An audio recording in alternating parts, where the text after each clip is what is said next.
The sharp sound cracked through the pressurized cabin like a firecracker, silencing the hum of idle chatter and engine drone in an instant. Everyone in the first-class section of Flight 7823 froze, their eyes darting to the source of the sound. Cora Jefferson sat stunned, her 74-year-old hand slowly rising to her cheek.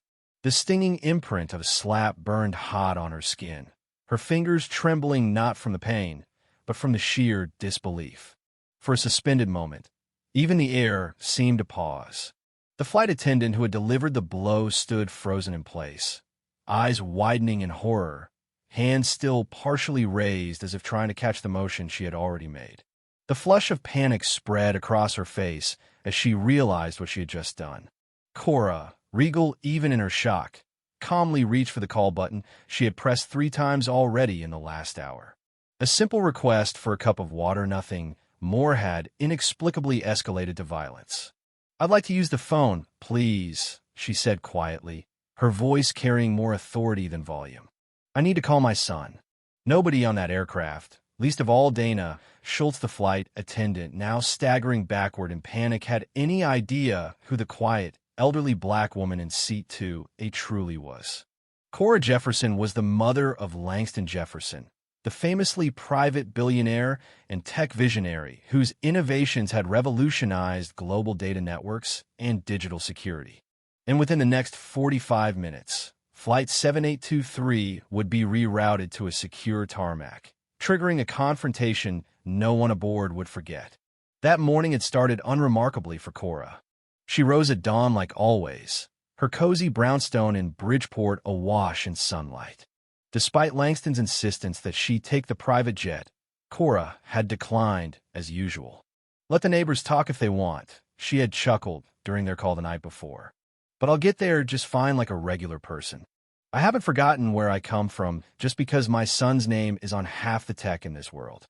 Langston had smiled through the phone, the affection in his voice unmistakable. "You're the one who's special, Ma. Not me. Text me the flight info, and I'll make sure someone's there to pick you up."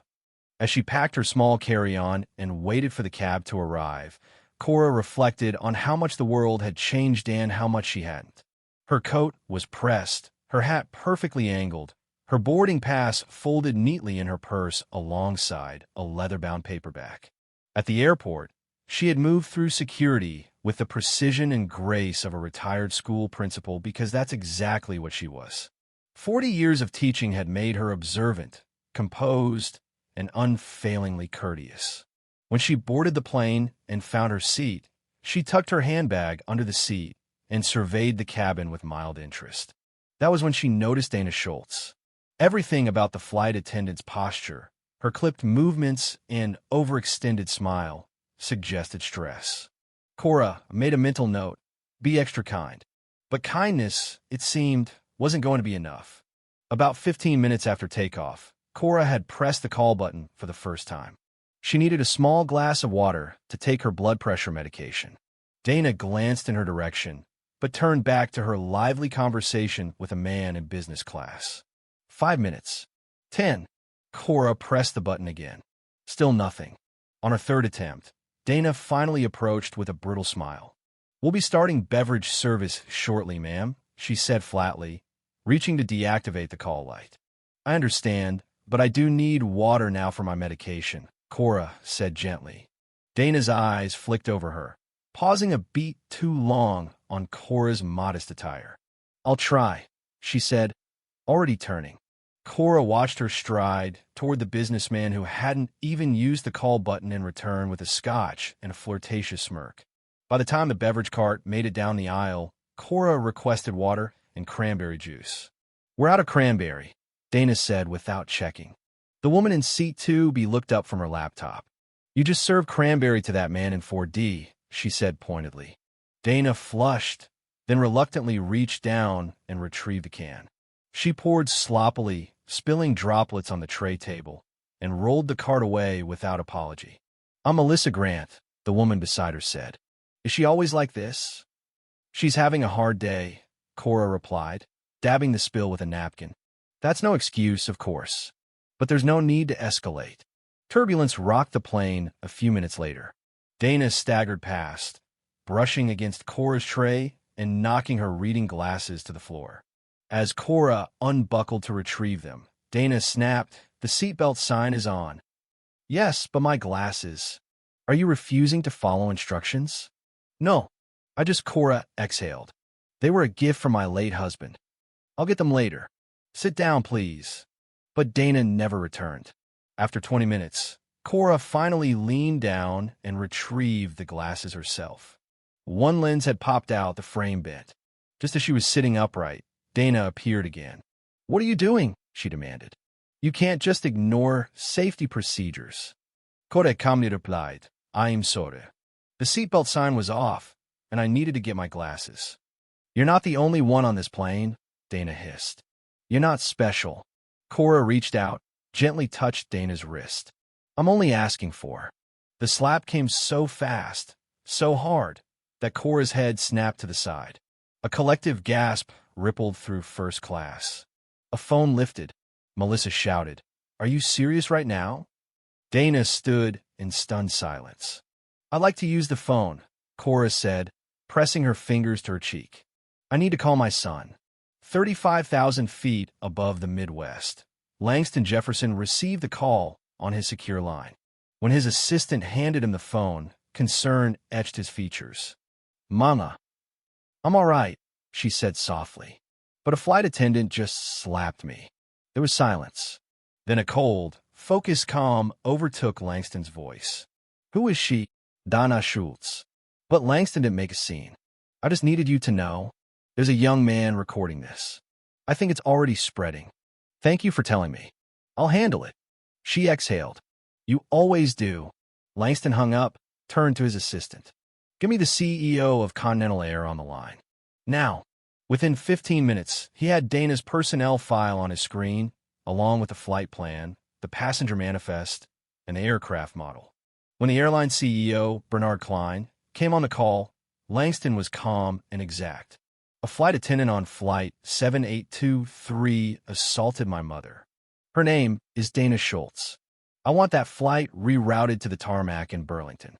No terminal, no press, and no tweets from your PR team, or our corporate contract is done." Bernard stammered.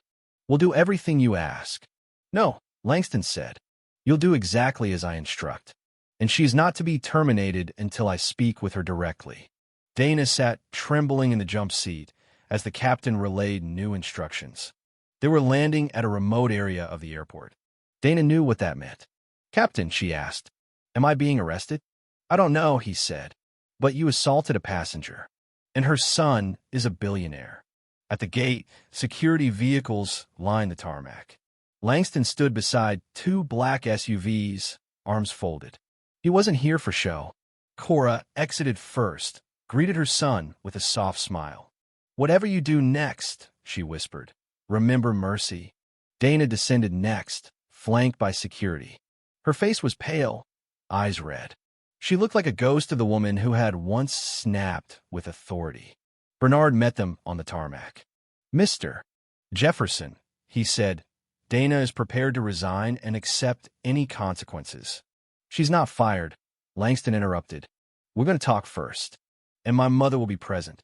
In a private conference room, Langston sat across from Dana. "When you looked at my mother, what did you see?" he asked. Dana swallowed. "Someone who wouldn't complain. Someone beneath notice. Would you have slapped a man in a suit?" "No," she said. "Never." Langston nodded. "Then here's what I want. Not termination. Not press releases. Education." Dana blinked. "You'll go through our company's full bias and inclusion program. You'll complete it.